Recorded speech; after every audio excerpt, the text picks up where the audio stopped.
What year did you and your husband finally repatriate right over to 1990. 1990? Yeah. And how many years did it take for both of you to decide that this is what you wanted to do? And how many times did you go back over to Ghana? We decided immediately. Well, I shouldn't say that. When I came home and talked to my husband and told him what I'd experienced, and told him you have to go and see what I've seen. It's hard to go through that experience and then come back and tell someone about it. Yes. You really have to go. Okay. And my husband is like, I'm the kind of person that if the food is good, I love it. I love most places that I've traveled. Okay. And with him, he's like, everything you see is so wonderful. I said, well, go and see for yourself. Yes. So in December, he went to Ghana by himself. He was supposed to go with some of his homies. Yes. And none of the homies, by December, none of the homies were going. They chickened out? They chickened out Okay. for one reason or another. Yes. So he went by himself. He spent 1 month in Ghana. Okay. When he came home, he said, baby, we got to sit down with a pen and paper so we can figure this out. Wow. He said, because this can work. So we revisited Ghana in 88 together, Okay. in 89 together, and in 90 we moved. Now, both of you all originally from the Bronx. I'm originally from New York. I was born in New York. My husband was born in Harlem Hospital, lived in Brooklyn. Yes. I lived in Harlem and in the Bronx. Okay. Right. Now tell me about the Elmina castles. I had no idea. I didn't even know about these Elmina castles. Well, let me clarify something. I think it's very important that we have clear understanding. Yes. Remember, the European named them, and they call them castles. Yes. For you and I, our ancestors did not come out of the castle. They came out of the castle dungeons. That's where we were. Yes. We were kept in underground dungeons until such time as maybe the European, never mind, maybe, whenever that European wanted to take one of us out of there to be used, he took us out of there. You're talking about underground caverns, dark, damp, no toilet facilities, where people were kept in inhumane conditions. The Jewish people talk about their Holocaust. Well, we as Africans had our Holocaust, and people died in those rooms. And there were thousands and thousands and thousands of people that were kept in those places.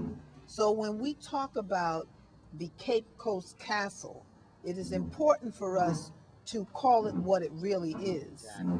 The Cape Coast Castle Dungeons, Yes. the Elmina Castle Dungeons, because that's what they are if we're going to call them by their names. Exactly. Now there are over 60 some odd castles, forts, castles, and dungeons on the west coast of Africa. Exactly. Over half of them are in Ghana. Yes, and I was Over half of astounded. them.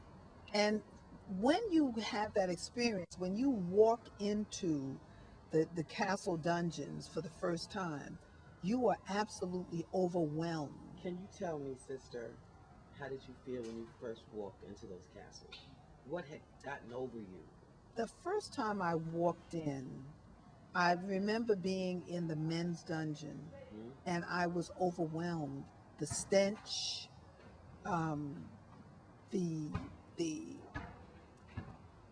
uh, you know, it was dark. When I went into the dungeons the first time, when I went into the men's dungeon, it was dark, it was damp, and the guide was explaining to us how over 1,000 men had been kept here, how there were no toilet facilities, and you could feel it was sticky.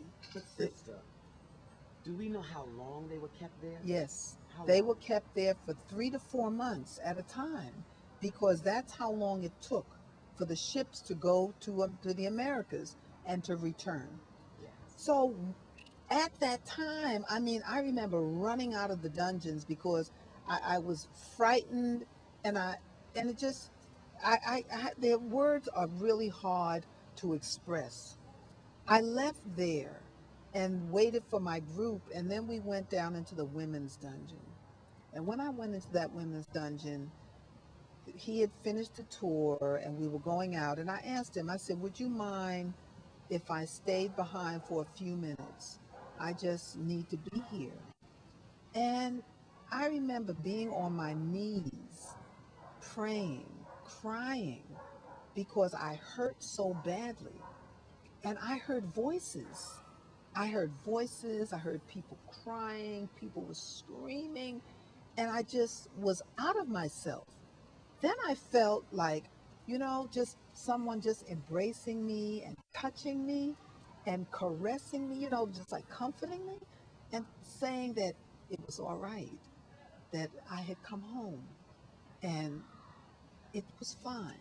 And, when I came back to myself, I realized that some of what I heard, the screams that I heard, were my own screams. Okay. I was covered with dirt from rolling around on the ground, but I knew when I left that castle dungeon that I would never, ever be the same person again. I knew that. And you knew that. I knew that. I knew I would How not did be it the same change you, person. sister? How did it change you? I felt a connection to Africa Mm-hmm. that I had never felt before. Okay. I've wanted to be in Africa, Yes. but this said for me that I belonged there, that I had, not just I had the right to be there, but that my ancestors wanted me there. Exactly. And I couldn't stop crying. I couldn't stop shaking.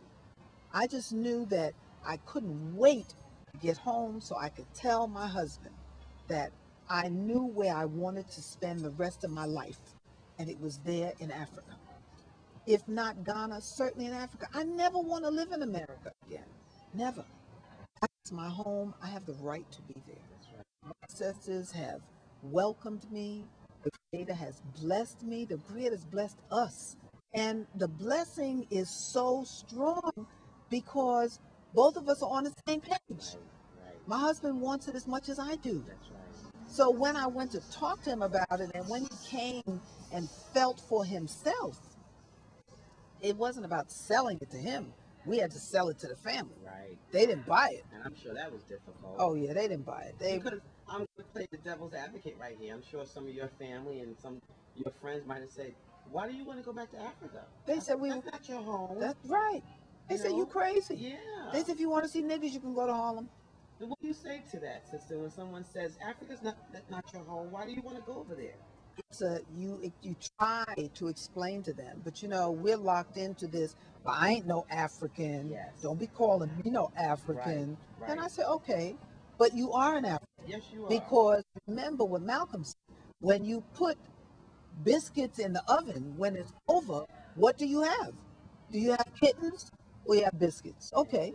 So if you take the African out of Africa, does she become less African because she's born in America? Not at all. We're still African. That's right. I am an African first and foremost. I happen to have been born in America.